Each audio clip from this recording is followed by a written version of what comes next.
Welcome back to another episode of Remakes, Reboots, and Revivals. And this is a special one because we're going to actually re-release one of our oldest episodes. I think this was so Rolando, if you remember, after Beauty and the Beast, this was the second one I think we ever did together. But then we had to do it again for some reason. Was the audio bad? It was either like the audio was bad or we just decided that the room was wrong. I forget what it was because we had the task cam. Yeah. I just, for some reason, we did it again. Was Josh in it? I remember Josh was part of the podcast for like a hot minute. Yes, Josh was present for it, I do believe. For the Queer Eye episode? For the Queer Eye episode, yes. We're doing our Queer Eye episode. We're re-releasing that because when we first started the podcast, it had just come out. That show is still going strong. It is still going. Have you watched it recently? Not recently, but if someone put it on, I wouldn't complain. Eddie, have you seen the new Queer Eye recently? Yeah. And what are your thoughts on the latest batch of Queer Eye? I'm enjoying it. It's in New Orleans. Yeah, it is in New Orleans. So yeah. I'm enjoying it. They had a whole frat house. Yeah, they did a whole frat house. That was a good episode. Boy. That was crazy. I'm sure every gay boy's dream, truly. No, not these guys. To do a whole frat house. Yeah, it's I'm actually interested in listening to the episode again to see if I still agree with 2018 Nikki. Because I feel like we've evolved in our tastes and what we want out of media. I don't know if I have that much. Yeah, so you have, because there was a turning point for you, which was in 2019 after The Lion King. You got way more cynical. When we started, you were like very bright-eyed. I mean, Eddie's the most forgiving, but out of the three of us, I'm in the middle. Yes, you are in the middle. Yes. You're like the harshest critic. Yeah, even though I think I've gone a little soft. I started out harsher, I believe. I don't think that's true. Eddie, would you agree with that assessment that Nicole has given of herself? Nicole watches the show for 15 minutes. She's like, I hate it. Just like that, too. I'm like, there are verbatim. 9 episodes. My biggest thing, remember, I was like, no to West Side Story remake. This is a terrible idea. What are you doing? And then the movie came out and I loved it. That's like my biggest, turnaround, right? Oh, all right. Yeah, I suppose.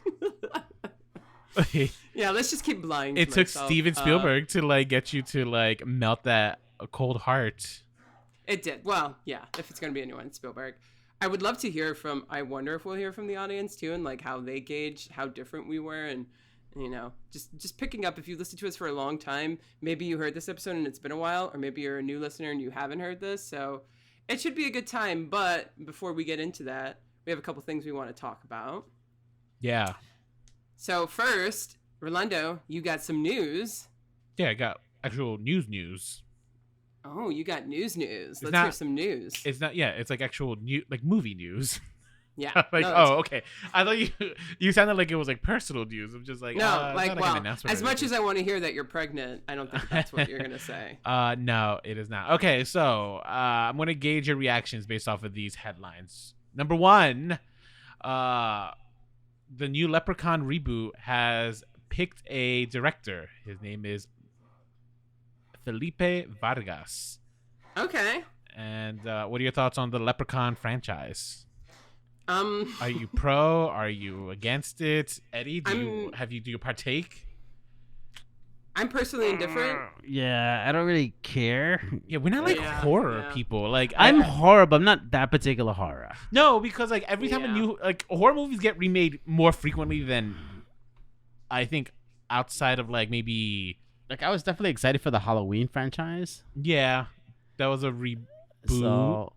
Revival. That was a revival. Weird one. But yeah, we didn't watch Candyman, for example. The Invisible Man. That was COVID's fault. I'm noticing a lot of misandry in our choices. It has. We didn't do Emma. Title.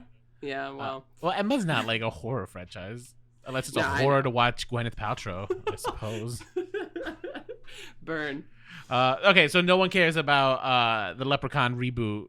I wish I could say something engaging here, but yeah, I really don't care. Okay, all right. Well, Jennifer Aniston is in the first one, if you remember. Yes. Oh. Sorry, that was my attempt at a Jennifer Aniston. Oh. Okay, got it. Okay, what about this? Do you care that Disney has picked a official release date for their Moana remake? Yes, that I heard. I can't believe it. It's finally happening. And it's like in 2 years? You say finally happening. Like, it's like the movie did not come out like what? No. So, like, they announced it, and I was like, they're not going to go through with it. But then they did. Kind of like Hercules and the Hunchback. When are those happening? I think those were just rumors. As far as I know, Hunchback was, like, so close to it. And Josh Gad, it's like his passion project. They just are waiting for the green light. Oh, I would much rather a Hunchback of Notre Dame Same remake or a Hercules remake before Same. Moana. Like, Moana just came out and it's so good. It's just like, why are we touching this? It's because of Dwayne The Rock Johnson. Like, he wants to do it before he ages out of the role. Absolutely. It's such a vanity thing. But it's Spider-Man being rebooted as soon as it was Batman. I mean, at this point, like, nobody gives a shit. No, but there's something different because, like, for each iteration, they do try to tell different stories. It's not like a direct. It's not like a direct remake that happened so soon. Like, even the Spider-Man, Amazing Spider-Man versus Tobey Maguire's Spider-Man they were trying to tell different stories, despite the fact that they were origin stories, but they weren't exactly the same thing. Same thing with Tom Holland's Spider-Man, right? Like, they just went a completely different route. So you get three. So they're not identical films. Well, then I think this is the next phase now of our relationship with media, where things are going to happen faster, and it's going to be the same exact thing regurgitated at us, which it already kind of is, but it looks different. Soon it's just going to be the same thing. I don't know. I don't know why we bother with this one. This one, for certain, is not one I'm interested in watching as a live action, despite the fact how much I do like Moana. Well, are you going to see it in the theater? No. No? I mean, we may have to if we're going to cover it on the podcast. Yeah. But that's assuming our podcast will still be running. Yeah, by 2025, yeah. Next up, Disney has also tapped a director for Bambi, Sarah Polley. That's right. And have you seen any of her films? No. I've seen the Walk of the Dead. No, Dawn of the Dead. She was in it. I was going to say she didn't direct that. She didn't direct that. She's a very independent, very quiet, reserved, like, even-paced filmmaker. It's a very interesting choice. Women Talking was kind of like a play on film. Okay. So with Bambi being Bambi, it's just it's so different for her, but at the same time, she's also kind of the perfect person to make it a more subtle, more reflective kind of film, if she is allowed to be her true artistic self. She might not be. I'm curious what they'll do with Bambi, because I don't know. Like, I don't know if I want to watch a CGI fest again. I don't know if I ever want to see Bambi in any form again. I mean, that movie's hard. It's not that hard. Like, the mom dies. Oh, well. Yeah, well, for you who has no heart, it's not that bad. But for me, it's rough. I cry. It's devastating. Yeah, I don't think I cried when I saw Bambi. Eddie, did you cry when you watched Bambi? No. Yeah, I don't know. It wasn't. So I cried in Bambi and I cried in Fox and the Hound, and it's the animals that get me. The Fox. Wait, what made you cry in Fox and the Hound? Are you kidding me? Okay, no one spoiler dies. Alert. Death isn't the only thing that's sad. If you've never seen Fox and the Hound, spoiler alert. But this woman adopts a fox to raise him, but then there's like this conflict with the fact that she has a fox as a domestic pet, so she decides that for the safety of herself and for her fox, she has to let him loose. So she pretty much abandons him in the middle of the forest because she feels like she has no other choice. And it's devastating because that's heartbreaking. I know, but he was also a wild fox that she was like just kind of taking care of him, just putting him back in his natural habitat. I mean, you're putting it like, she abandoned him. It's just like she left him in his natural habitat. But at the same time, he was getting domesticated and built this relationship with her. So, like, I don't know, maybe you think it's cool to just, like, drop an animal that's kind of becoming reliant on you. I love how that's the sad part for you and not the absolute racism that this story is trying to tell. Well, that's just sad in a different way, not in a, it's going to make me tear jerk. You are, like, the walking epitome of that scene from Community, where Britta's like, I can excuse racism, but I draw the line at animal cruelty. I mean, that might be absolutely true. Animals are definitely animals and children are my no. But I'm not one of those people who use children as an excuse to put forward my racist or whatever beliefs. I don't have any racist beliefs. I mean, everyone has racist beliefs. I'm pretty much attacking now people who use children to say the queer agenda needs to stop or the black agenda needs to stop, whatever they're saying, and they're using children as their excuse. They're just racist and homophobic and they're assholes. Happy Pride, everyone. Happy Pride on that note. How did we get here? Bambi. Sarah Polley. Yeah. I don't know. Another movie I'm just not looking forward to whatsoever because I never cared for the first one, and I'm certainly not going to care for this one.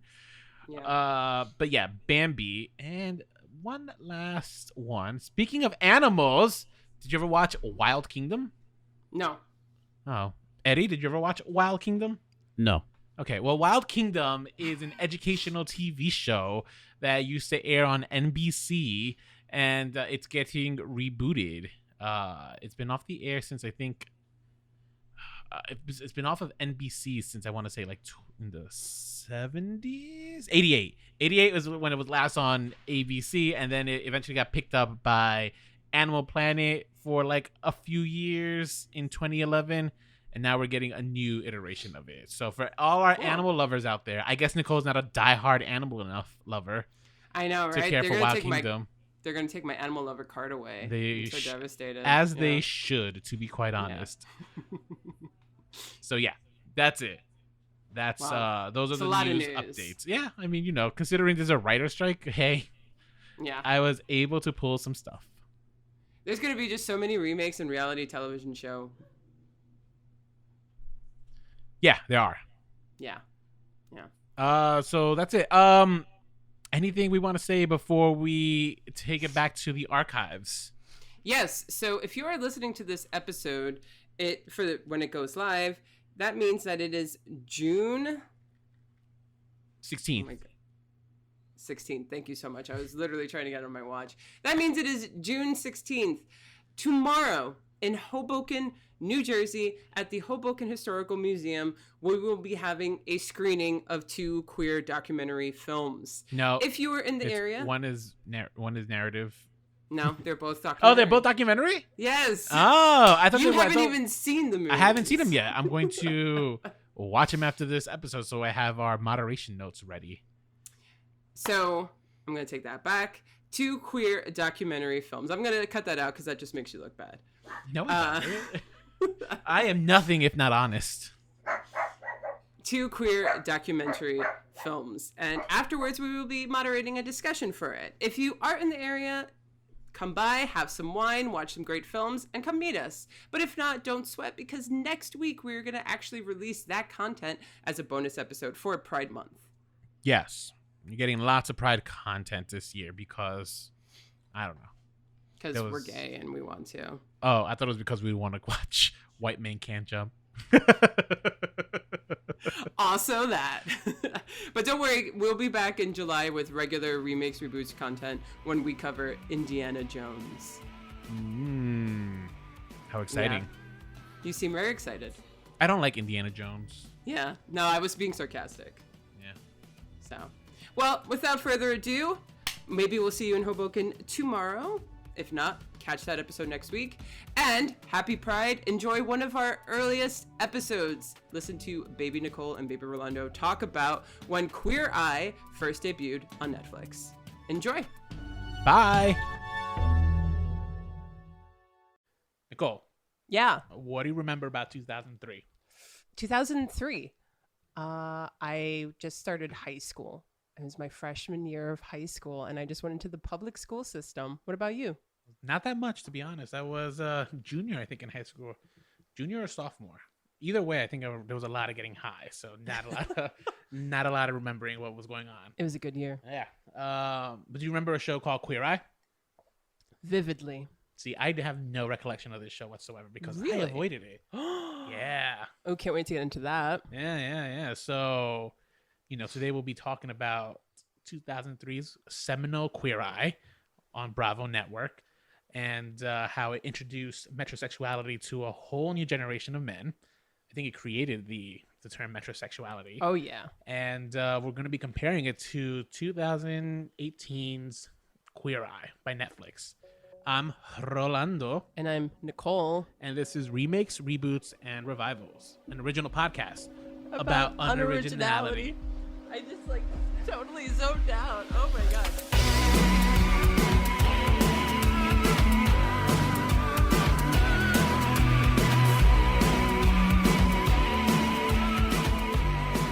So what's up? What's going on, Nicole? How's everything?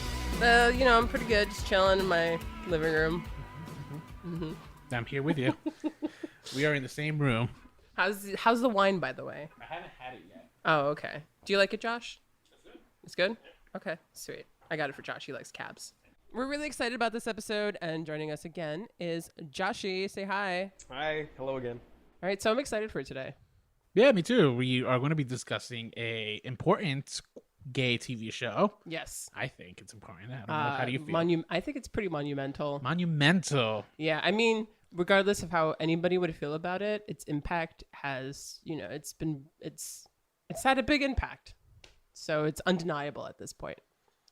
So 2003, like we were saying, what a year, right? Should we get into some history? Yeah, let's go.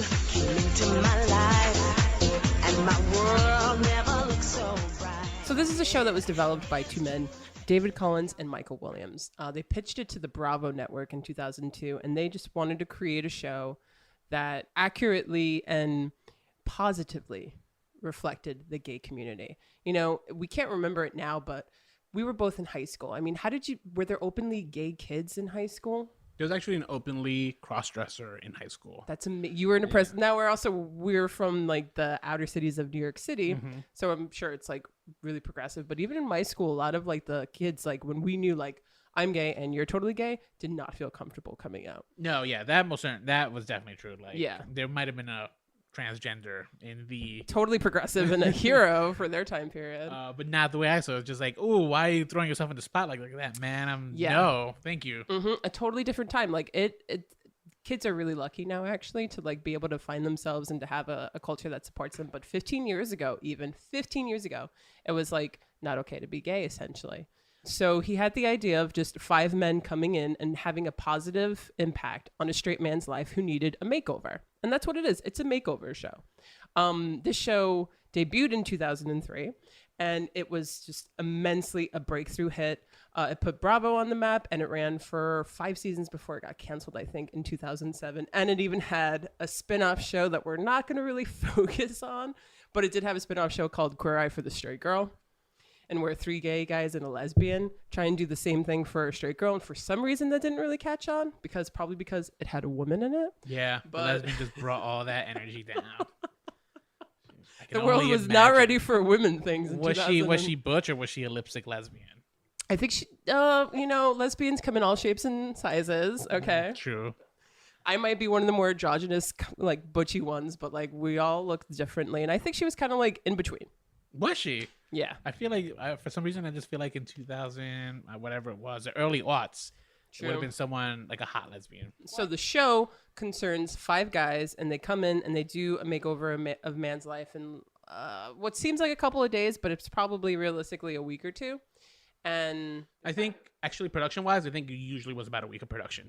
In the show, it makes it seem actually sometimes a full day. Yeah, but in the original they did, yes. The original one, yeah, it's just we're going to go in this morning and then we're going to get everything ready for tonight, for a party tonight. Yeah. And that was usually the same setup. They have the big debutante party. Mm-hmm. That's true. It is a coming out party. Mm-hmm. But so the aspects that these men focused on were grooming, design, culture, fashion, and then food and wine. And they pretty much said, cook for yourself and make meals that are great, clothes that fit well, we were just talking about, grooming, do your eyebrows if you want, but also just know how to shampoo your hair and stuff, live in a place that looks great, and go out and do stuff, which is what culture's supposed to be. You wouldn't get that from the original because the person who was the culture expert in the original was a 23-year-old who they put in the last minute. Did you know that? I didn't know that they put him in for the last minute. He was a replacement. They filmed 2 episodes with another man. So his name was Blair Boone, and they replaced him with Jay Rodriguez, who was starring in Rent, I think, as Angel at the time. And yeah, he was 23, and they just put him in. And Jay Rodriguez has been on record saying, like, I kind of just like winged it. It makes sense though. Like, you know, you're on Broadway, so you know a little bit about culture, obviously. You're if you live in like New York City, then yeah, you're like you can talk about it, I guess, a little bit more compared to like the people from like Long Island. Well, yeah, because a lot of the people from the original Queer Eye, like a lot of the subjects, you know, the contestants, I guess you could call them, they were from the outskirts of New York City, but they were based mostly out of New York. So, you know, when you were visiting like those Italians from Long Island or sometimes they go a little further up north, up in, you know, Yonkers, let's say. Sure. So design was a guy named Tom Felicia. Food was Ted Allen, who auditioned on a whim. He auditioned on a whim. He auditioned on a whim. Yeah, now he has his own TV show, Chopped, which is Rolando's favorite. It is one of my favorite reality competition TV shows. I highly recommend it to everybody. Jay Rodriguez for culture. I had no idea what he does in that show. Yeah. Poor guy. Yeah, like we just said, like he kind of just wung it and kind of worked, kind of did it. I mean, you know what? I thought he was eye candy. Yeah, he was just adorable. And the, you know, relegated POC. Yeah. Carson Kressley was fashion, he was the breakout. Like, he pretty much became the face in the opening, and we'll talk about the opening in a bit, but in the opening, like, it's his face that zooms in on the camera, takes off his sunglasses, and the logo appears. So, like, they very much was like, this is the breakout personality. Like, he's a natural. And so they made him kind of like the star. Do you think he was the breakout personality because he also embodied a lot of that stereotypical ideas of gay people in 2003? I think so, but at the same time, like, he was also lovable, because although some people might have found him annoying and in your face gay, like, he was very kind. He was very, in my impression, other people might just find that like 100% annoying. But to me, I thought he was very loving, kind, and open, and silly, and fun, and very gay. Very gay. I loved about. I think actually one of my favorite things about him was how he was so witty. He was like cracking jokes like left and right. Yeah, he was nonstop. So I understand why he became like the kind of the face of the show and for sure the breakout star. If Ted Allen was or Tom Felicia was, it wouldn't have been the same. Like, Carson actually does kind of carry it. Right. There's Kyan Douglas just to finish up for grooming, and I think that's it. Okay, so Rolando, you got to tell people about that opening though. My world. And yeah, so in the opening credits had like your 5 guys like all doing something of their skills related, and then they get a text message saying, you know, all queers needed. I don't think it says that exactly, but it's just like essentially just like the little bat signal, and they had to like all get together to go save the straight guy. Yeah. You know? So they do this weird like superhero kind of thing. Yeah, where it's very it's much like, it's very like the world needs you. Right. Yeah.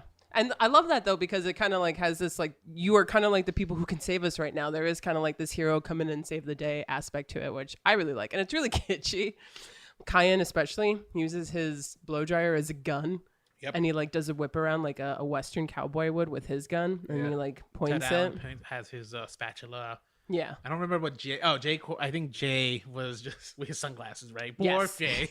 Again, nothing to do. Yeah. So it's like their weapon of choice, but they use these weapons for good, you know? Yeah. The intro, I mean, watching it, it was just, I don't know. Again, just loud in your face and stuff. And even now, the connection that I had to that show is still like almost in the negative. Like, I think the opening intro was just like maybe too campy. It was a little too silly. It kind of, again, feeding into some stereotypes. So when it came out, did you watch it? No. So I was not into watching Queer Eye for the straight guy. I was not about watching Queer Eye for the straight guy. Actually, I was very much afraid about watching Queer Eye for the straight guy because when the show came out, I was very much deeply in the closet, despite the fact that I was pretty sure I was gay. And watching a show like Queer Eye for the Straight Guy was kind of scary because it's just like kind of reinforcing some of those stereotypes that like you're afraid of being associated with. So I was not very much into Queer Eye for the Straight Guy. In fact, my earliest introductions to Queer Eye for the Straight Guy was from the South Park episode. That great South Park episode. Right. So that's actually the most I ever saw of Queer Eye, and it wasn't even from Queer Eye for the straight guy. Yeah. And if you don't know, South Park made this whole episode called South Park is Gay, where they realized that metrosexuality and like gay culture was having such a big impact that they made it like it was this trend that was trying to take over the world, and that secretly the Fab Five were actually crab people. But I did see, it's so funny, right? Because I did see kind of the progression of style as Queer Eye was coming out. Yeah. Because by the time I was a senior, one of my closest friends kind of embodied a lot of that metrosexuality to the point where like a lot of people questioned his sexuality, not mine, because I dress like a schlubby old straight guy. And I feel like now it's socially acceptable for a man to take care of himself and nobody question his sexuality, which is I guess we'll talk about that, right? Because true. that's up for debate. You know, it's not really a thing anymore, and a lot of our listeners may not remember what it is or not even know what it is because some people might not know. So do you want to tell people what metrosexuality is really quick? Right. So metrosexuality was just a term that was created for men who like to take care of their style. So they were putting gel or pomade in their hair. They were dressing up with fitted clothes. They were using maybe some texture, going for designer brands instead of your regular old Levi or clothes from what was out in 2003, maybe Target or Caldor. I don't remember what was out then. Yeah. Woolworths. These are all probably still out. These were all probably out of business by 2003. But this is when Josh needs a mic, but he told us that in the West Coast, they actually had a store called Metro Park that catered to metrosexuality. Yeah. So it's very much a thing. I think and other stores that were catered to that were large brands were probably Express, H&M. Those were like your big stores where, you know, they saw probably an influx of sales because of Queer Eye. True. And like, you know, metrosexuality for dummies, it's when you fucking take care of yourself and you're a man. So, and it's like, it was a new idea and it still is kind of a new idea because like, and I don't even get me started on the fact that like our culture, American culture likes for men to like dress down and just like way too casual, you know, like why is that a thing? But whatever, that's a whole other topic. That is a whole other topic. But metrosexuality and like said, actually, no, you can put a little bit more effort into what you wear and you can wear well-fitted clothes. And that's something. But I think there were also extremes because with that, you also saw a lot of guys like doing their eyebrows with wax. I remember I got talked into doing that, for example, my senior year of high school, and I looked terrible. So I think that also comes with the term metrosexuality, not necessarily just like dressing up nice. True. It's also some of the extremes, like getting those regular facials, going for tanning. Right, manicures, but I'm not talking about the pedicures. extremes. I'm talking about the basics, like, you know, like look good and feel good.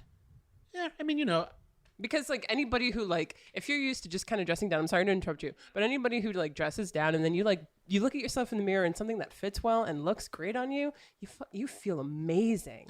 I don't care who you are. It's true. I think it takes a while for a lot of guys. It took me a while. Like, you know, I was just dressing in like ill-fitted clothes, and that's also because I was just a heavier guy. I am a heavier guy, so you know, just you always assume it's just like, oh, if I wear loose-fitting clothes, I won't look as big, right? And quite the opposite is stuff that you learn, especially when you start taking care of yourself, right? Yeah, and you start taking fashion tips. And I think Queer Eye, for the straight guy in 2003, They did a lot of introduced that. that, yeah. They were introducing the ideas of, you know, wearing clothes that fit. Let's get into the actual format of the show. Right. So each episode begins with the Fab Five in a car, usually, probably, you know, getting the like the Mission Impossible informations from these guys, right? Yeah. They get like a file, they read it off, and then they go to a straight guy's house and they kind of like barrage him with jokes about like his style or the way he lives. You know, totally just read him to filth. Yep. And then, you know, they make all these promises of how we're going to fix you. So we thought it would be great if you could throw a party for Beth in honor of Beth's arrival. Invite your family, your friends, your mother, and you do the cooking this time. All right, I can do that. Good. Yeah, but Carlos, it's going to be a really complicated barbecue. In a span of less than 24 hours, right? Like between morning to evening, you know, supposedly they gotta like do all this shopping, get his hair groomed and everything. Completely Mind you, redesign his apartment. yeah, mind you, it's New York City, so it's just like this is near impossible. But Yeah. So They take them all around town, And then they leave, Then and they then they leave. watch what they did via like a televised thing in their apartment or and something. then right before they leave, they usually give you a summary of like all the things they did. Okay, yeah. So what episodes did you watch? I saw the first episode, which was the artist. Then there was the episode of the model. I think he was a model. He was like gonna propose to his girlfriend. Yes, I saw that one. Saw the too. episode with a nudist. That was a funny one. That was like I think season 3 or 4. Okay. Yeah. He was like a straight up just nudist. I think and like his daughter was embarrassed by him because she. Oh! Yeah, I remember now the story. Yeah, daughter was embarrassed, so for some reason she comes to the house to like show the Queer Eye guys around the Fat Five, and Carson Kressley gets straight up naked and stuff, and then like they hide his clothes. It's like hilarious. And then I also saw the one where it was a guy who looked like Fabio who lived with his mom. I think it was like I want to say it was Long Island. It could have been Queens. Wow. And yeah, he was a trainer. Now you saw Queer Eye during its initial run. I so did, yeah. You saw a lot more episodes than I have. Yeah, I mean, I loved it when it came out. I would watch it. It was just like the perfect show to put on the background, and it gave you like a positive energy when you watched it. So, but I actually didn't really. I maybe rewatched one or two because I could not watch that show for the rest of my life and still remember it so well. It had such an impact, and it was one of the first things that like I came out when I was very young, and I came out when I was about 14, and I did the whole like I'm bisexual thing because a lot of us find it easier to say you're bisexual before you come out as full. Yeah, it's very non-committal. That's why bisexuals have such a hard time, right? Because That's it's true, just like, oh, you're just waiting to come out as gay. Mm-hmm. Poor bisexual people. I know. I'm sorry, guys. You guys are real. You exist. But like, I did that when I was like 14, and when Queer Eye came out, I think I was 12 or 13. So this is like very much in the time where I'm just finding myself. And I think for me, it had perfect timing. Of course, though, it's also had great timing because it didn't make me reflect that much because there was no lesbians on it. So it was like a positive representation of gay culture. But I probably would have had a similar reaction to you if there was women representation on it. You know, so it's like this weird, like, self-loathing process that we all have to unfortunately go through. So the few episodes you rewatched, did you feel the same thing for these episodes you did now as you did then? Okay, so I thought that the editing was a little, now like looking back on it, was a little choppy. Oh yeah, that was like pure MTV style editing. Yeah, and the filming style wasn't as clean. Right. And they also had like weird music choices and whatnot. But I found them very funny. I forgot how silly they were. I feel like the people that were in the original were just kind of like forgettable characters who part of me realized, or part of me always thought like, you know, after these guys leave, are they going to like keep this up? Right. I wish there were, I don't know if there's ever been like follow-ups, right? Like do these guys, I wish there were follow-ups. Yeah. In this day and age, now there kind of are follow-ups and you almost are obligated to follow up because everybody's watching you. Yeah. But back then it wasn't. So I always wondered that. But that was the only thing. Like the subject matters, there was no story that I ever felt that emotionally connected to. Overall, did you like the original? No, I'm not a fan of the original. Even after watching the episodes I watched, even in retrospect, even in knowing the history of the show, it was not a show that really spoke to me. Mostly because all the guys were kind of the same note. True. Yeah. No. Yeah. The subject matters. The Fab Five. I'm talking about the Fab Five. I think the Fab Five were all, for the most part, kind of the same energy level. You're just saying that about Ted Allen? All right, Ted Allen might be the exception. From RuPaul's Drag Race? I think, all right, fine. Like maybe they were all different levels, but like even Ted, because Ted Allen had more like the better than thou gay feeling to him, right? Which is kind of like the snottier type of gay man. Okay. And I love Ted Allen. However, that's kind of the impression he gave in that show. Not the Ted Allen I know who's hosting Chopped.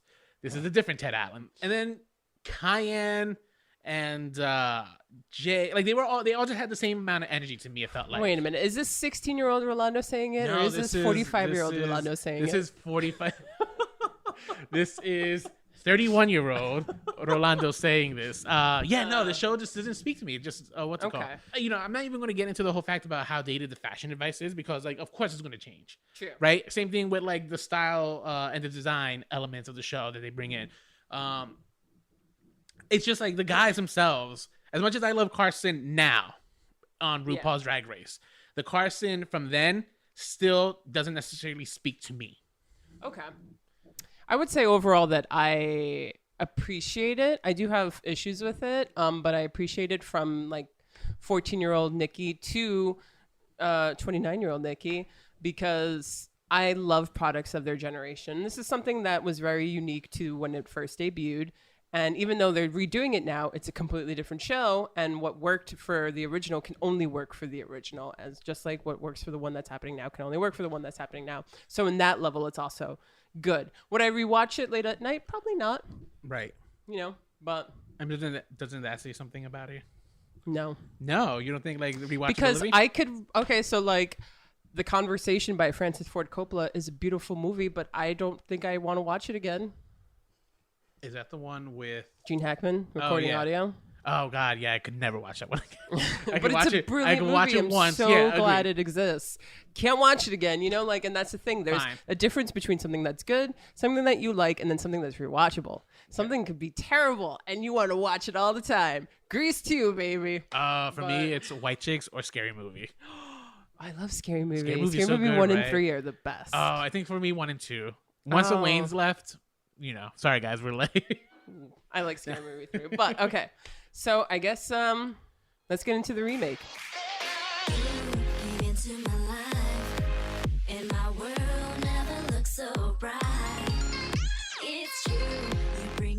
So let's flash forward to 2018. Netflix buys the rights to Queer Eye. Noticeably missing from the title was the word for the straight guy. However, Josh, producer, let me know that in June of 2005, they actually dropped. Bravo already had dropped for the straight guy because they wanted to broaden the audience. Way to go, Josh.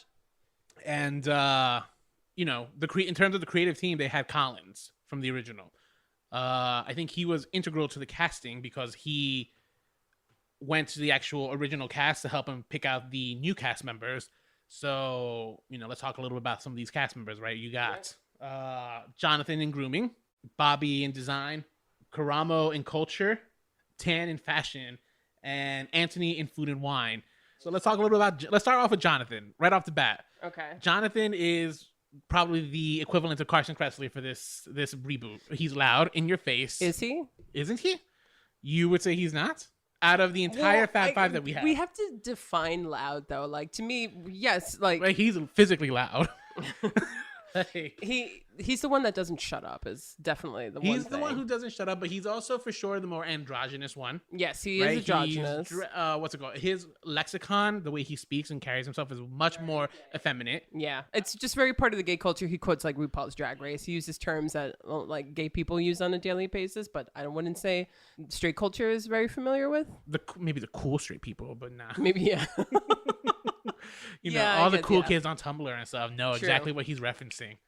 Oh yeah, we can't forget the cool kids on Tumblr. But no, what's it called? No, Jonathan is also probably maybe not the most fashionably loud because I think he does dress a lot in muted colors, but for the most part, like he is the one who's more flamboyant out of the new Fab Five. Then you have Bobby, who is Tom's equivalent. He does a lot of the design elements for the show. So luckily, this show doesn't make it unrealistic. Well, it's unrealistic standards still, but like, he does do a makeover for a house in a few days. Yeah. They do give him a few days at least. Yeah, and like Tom, he's not like the standout character, but he's also the one that does the most work and like really gives the biggest impact to these guys' lives. Really the unsung hero. Yeah, there's this great meme. You know that meme where like a girl passes by and then the guy's looking back and the girlfriend's like, "What are you looking at?" Yeah. So they did that because the girl passing by is Anthony. Of course. But then the girl next to him is Bobby. Yeah. And that's pretty much it. The guy, what's it called? The guy is just... It's American society and the gays, yeah. It's the gays. Everyone loves Anthony. Let's talk about Anthony. Poor Bobby. So yeah, let's talk a little bit about Anthony, right? Because I think Anthony gets a lot of flack, even from me, right? Because Anthony isn't necessarily a very well-known chef. Like, Ted Allen has some credentials behind him.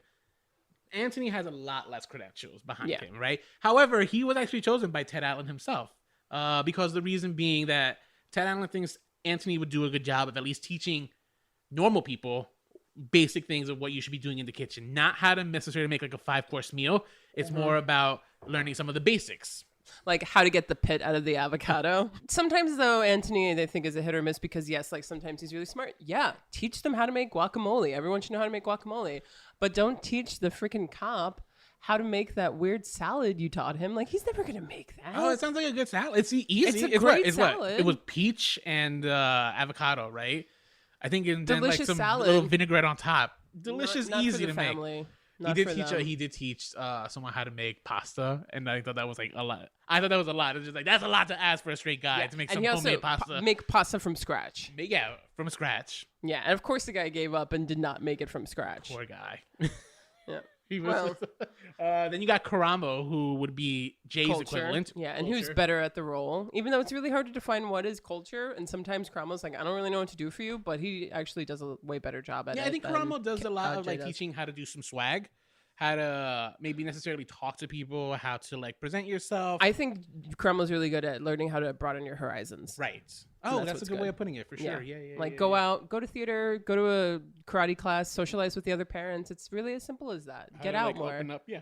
Yeah, go out of your comfort zone. And then there's Tan, and he's fashion. Fashion. So we got 2 POCs this time. We got 2 people of color. You keep Yeah. calling them POCs, but not necessarily people know what that is. Okay, POC People equals of people of color. color. Yeah. We should have a dictionary for this podcast. Frequently used words and what they mean. How do you feel about that? The inclusion. Well, as opposed to 1.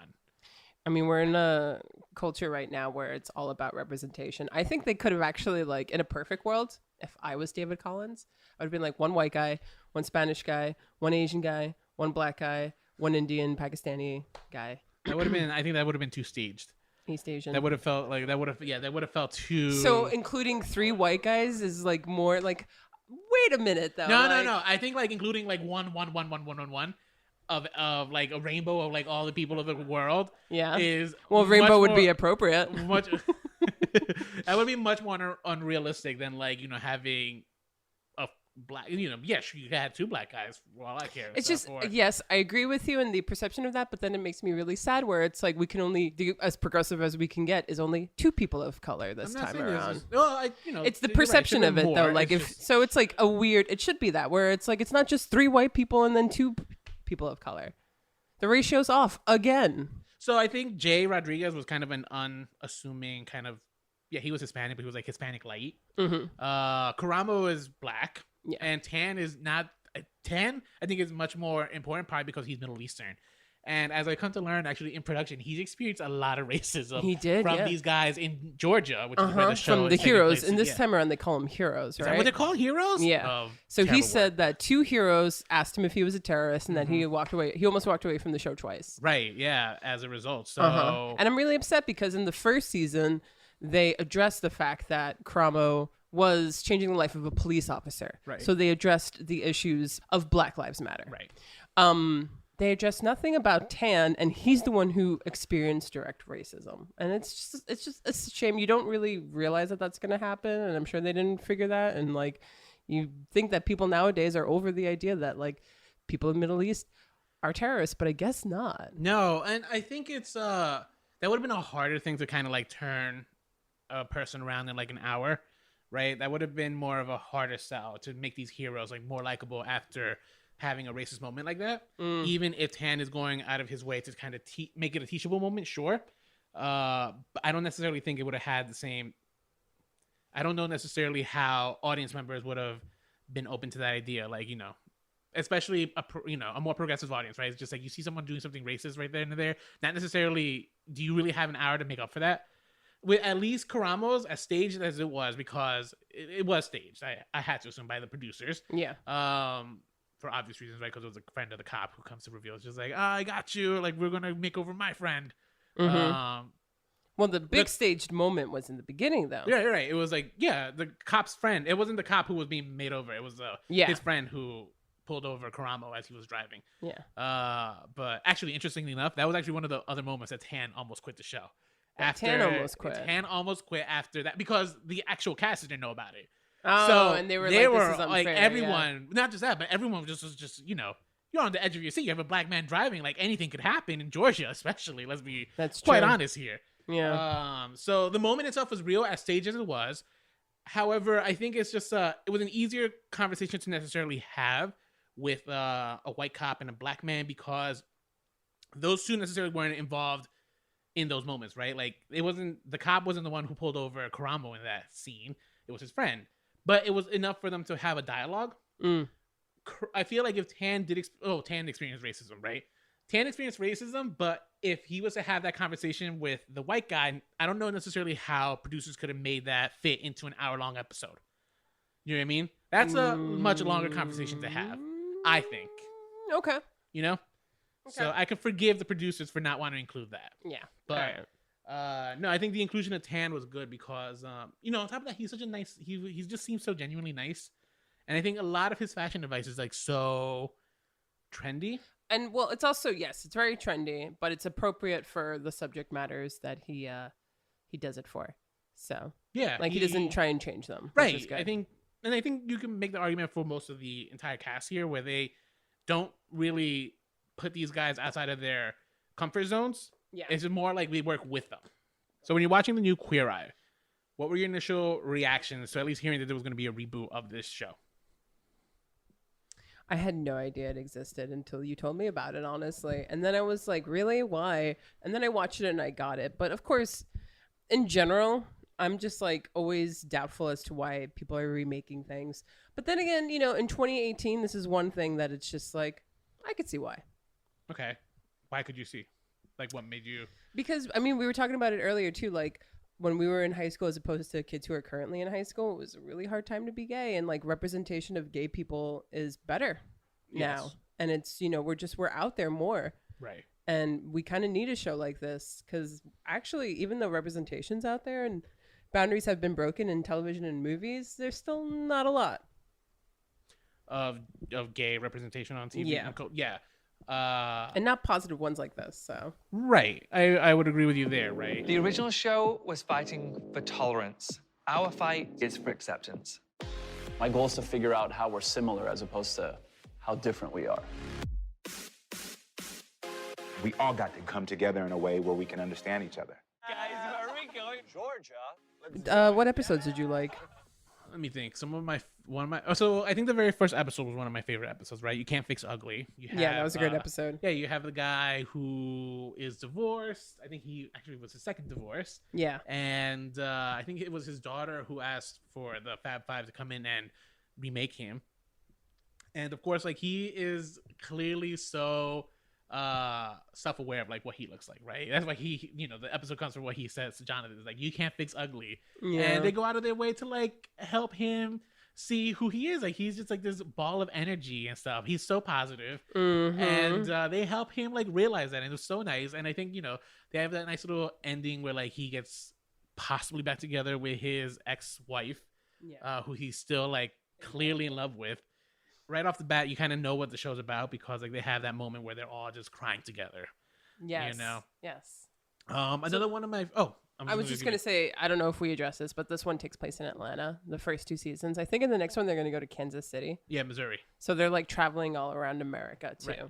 So what do you think? Why do you think the show's Atlanta? Because of Donald Glover. Do you know why? No, I actually don't know necessarily why. I have to assume production costs are cheaper in Atlanta. Yeah, that's true. number Yeah, the one. tax break. Yeah. But no, I think the other reason though is because like Atlanta's like this interesting, it's going through this interesting point right now, right? It's a purple state. It's constantly flipping back and like the elections have gotten a lot closer. It used to be a red state. Mm-hmm. It's, you know, on the verge of flipping to blue. True. That's why Atlanta is actually like, you know, Atlanta's a very progressive city, right? A lot of metropolitans are. Mm-hmm. But Atlanta itself is a very progressive city. Yeah, no, for sure. But I do have some qualms with the show. All right, so let's talk about some of your qualms. Yeah, so this is where the lines of exploitation that's aware that it's exploitation and not aware that it's exploitation gets a little blurred. Okay. And then when that happens, pandering starts happening. And I am like, whoa. I don't want to be pandered to in this way. So I'm a little on the fence of how I feel about the transgender episode. I think, yeah, there were moments of it where I felt like they were exploiting this individual for their own purposes to be like, we're Queer Eye and we're a progressive Netflix show. Give us the Emmy for helping educate people about transgender. And it's like, granted, most of America needs to be educated not only on like the difference between a transsexual and a transgender in the whole community, but it's not Queer Eye's place to be doing that. Like, remember what you are. And it's just like, you know, I know that the person, Skylar, I know that Skylar signed off on it and Skylar was totally okay with it and wanted it. But at the same time, like, there's this aura of smug that comes with it. And it's like, listen, Netflix, okay, this isn't your job. Like, remember what you are. And don't exploit this individual, even though they're okay with it. I think, I have disagreements here with you on that issue. I think it's nobody's job, really, if you think about it. Like, who's like, you know, who are you to decide it's not Netflix's job to do this? But who? Okay. But you're right. Hang on. However, I do agree with you. Some there were maybe elements of that could feel exploitive. However, I think I can forgive those because of the conversations they can have. Here's maybe it's more so with me as myself as a gay guy. Like, I don't understand the transgender, transsexual community, right? I freely admit that I have so many questions for them. And you know, I never want to, I by no means want to make anyone feel like an outsider. You know, you're already, when you're a transgender or transsexual, you're already even more outsider of a community. You know, we're in the LGBTQ community. T is usually very much ignored, very much so in the gay community. I don't know how about the lesbian community, but like, you know, I would say I is ignored.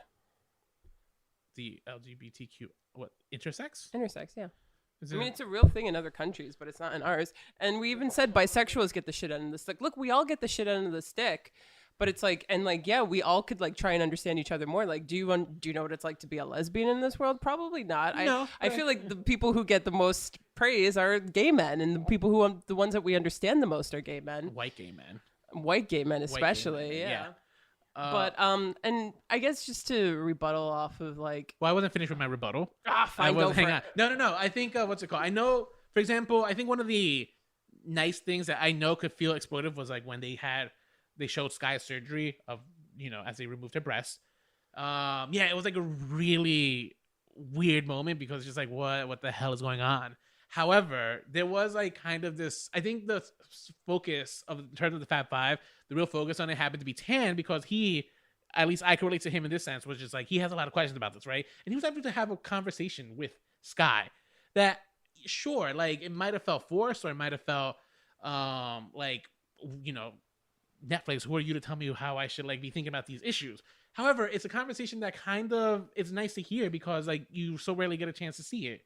And I think another thing that the show did that was interesting was it kind of sexualized Sky. Well, Sky himself was a sexual person, right? So when he had his debutante party, like he came out like, you know, showing like his scars. On top of that, then afterwards he started doing a little strip show for like his friends. Yeah, he was comfortable with himself. Very nice because like you so rarely get that.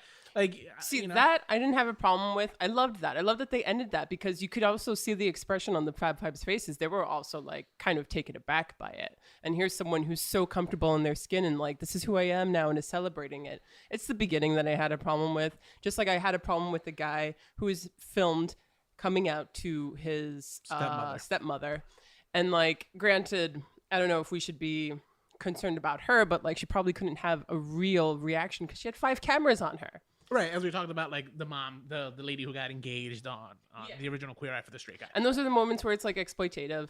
I know that it was Skylar's decision to have his surgery begin the show, and they used that footage. But like, Well, I don't know if it was his decision to just begin the show that way. That's, well, maybe not. Well, like to use it in the show, pretty much. But I still think that it's you're crossing a very personal boundary that is just it feels exploitive. But if, again, like I guess maybe I'm just harping on the question that you asked, like who is Netflix to show me this? Like who is Netflix to start? Like what? Like why not? Like if no one else is doing it. I mean, if you ask the question why not, you can say why not to almost anything. You're right. Like question is like why couldn't Netflix, like what? The episode was going to focus on this person, Skylar. Yes. We knew that this surgery was this was important for him. They took the precaution of showing you something so personal that they showed for nobody else just for that reason. Because you need to be educated about what it's like and what a transgender person goes through. Because I think there's so little information. There's so little, not awareness, but there's so little understanding. Look it up. Have a conversation with someone, and it's like maybe hopefully this episode sparks that in a person, but like, okay, to you, why haven't you looked it up, Rolando? Here's why. Well, it's not that. Oh, I looked it up. I always, because I have so many questions about it, right? No, but I don't have the opportunity to have that conversation with someone because I don't know any transgender or transsexual people. You know, it's hard to have an open conversation necessarily with someone who may have gone through a gender reassignment surgery because not necessarily everyone's going to be as open as Skylar. So showing them a person's surgery is going to make them more open-minded to it? Like I said, it's just like, especially when you think about like the overall demographics of the show, right? Which is just a large, you know, the majority of the people who do own Netflix are actually just statistically white. All right. I don't know necessarily they're all middle American who are watching it. However, I think what I'm just trying to say is just like, I think the exposure to transgender people where we are from, we're from the Northeast, we're right across the river from New York City. We are exposed to that a lot more often than someone out in, like, let's say, Kansas. Okay, let me I had one in my high school, clarify. Yes, let me clarify. I'm not objecting exposure. I'm so happy that a transsexual was on this show. I am worried that they're being exploited for the benefit of Netflix to get their fucking Emmy. And they had their Emmy. I think that to get their other Emmy and to just be progressive and, like they want that. I mean, but, we have to just remember that it's easy in the outskirts of New York City to assume that people are not educated. We live in such a different day and age. And I just think that I'm going to give the, people the benefit of the doubt and hope that they might want to educate themselves. They see that on Netflix and they might want to learn more about it. But like going to the extent of showing something that personal to me personally, as a non-transsexual, non-transgender, I am worried that they might be exploited. But of course, I don't know the importance of seeing that. So this is actually a good case in where we should have a guest, but maybe next time. Now you mentioned that you had some issue because you felt it was exploitive that the young guy who came out to his mother. Yeah, and this is where to me, gay, like, not to gay. That's the episode. Yeah. To gay, it's not to gay. They could have very well just like, and I know it's because it's makes for good TV, but they could have just been like, how did it go? And you get the cliff notes and let these people have their moment in private. But no, they had to like be there for the whole thing and to like have a close up right on her face. And she felt confined to react a certain way. Yeah. And I'm like, not saying that she would have been like, not okay with your gayness. But at the same time, I'm sorry, I'm not finished. But at the same time, like, let these people have their moments in peace. Of course, I think, again, this is another case where the man probably was okay with it, or maybe he was forced and coerced into it. Who fucking knows at this point? But it's like, just because we can, should we? Just because it makes for good TV, are there no limits that we're gonna respect anymore? It's called boundaries, and it's called pandering. I mean, he obviously must have agreed because he signed the release. But I think so this is maybe the filmmaker in me speaking right now. Like, I understand the idea of like boundaries and stuff, but if I'm making a documentary, or in this case, let's say I'm just doing this episode, I'm directing this episode. Yes, I'm going to want to be there. Yes, I'm going to want to catch this moment. I may not have to use it on the editing floor, but like what? Yeah, fine. I'm going to film this moment. What is wrong with that? Like, well, okay. They signed their releases, like he wanted this moment to be shared. Assuming he wanted this moment to be shared. Not like, oh, by the way, you signed the release, so we're filming this and you have no say. You wanted to be on the show. This is what comes with it. I feel a good producer would have it both ways and be like, they would coerce you for sure to share that side. I guess I'm old school in the sense where it's like, some things, shouldn't be.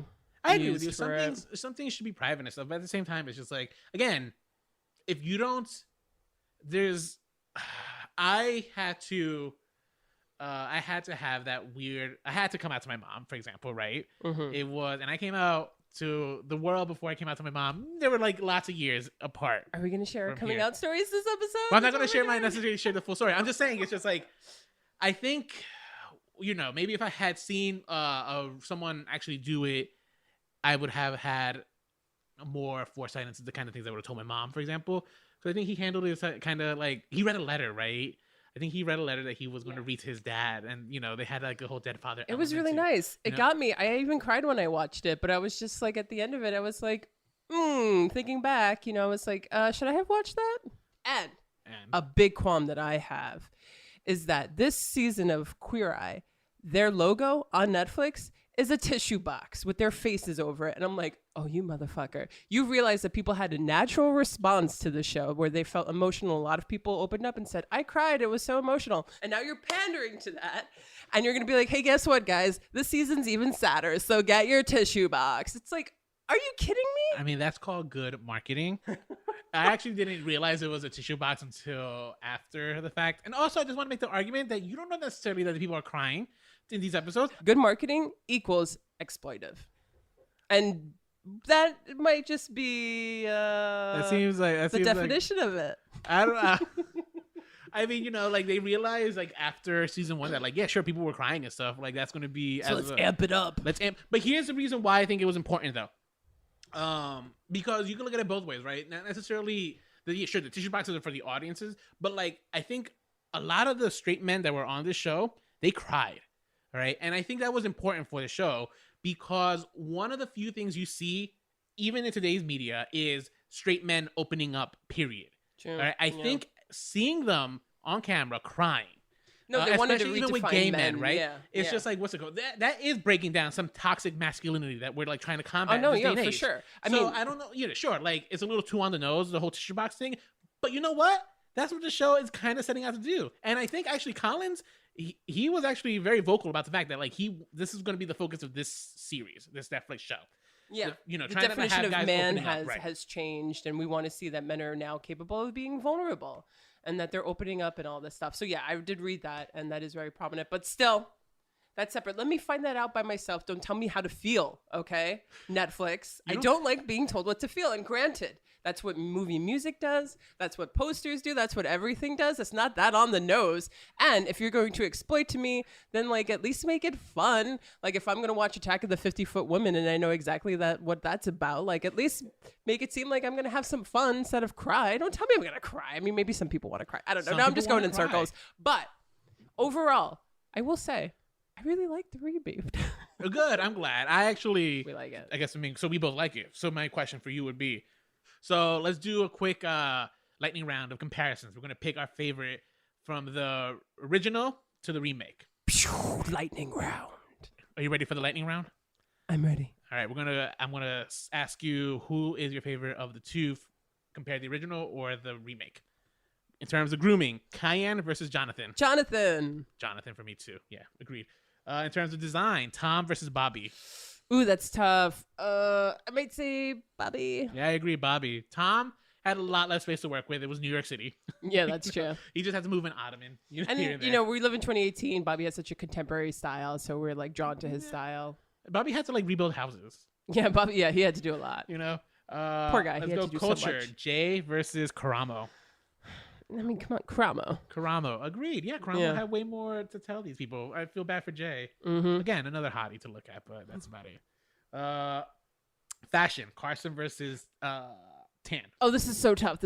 I can't choose. You can't Carson versus Tan. I can't choose. You can't both. choose? I choose both. Okay. I loved Carson as a personality, but Tan gives me fashion advice I can use.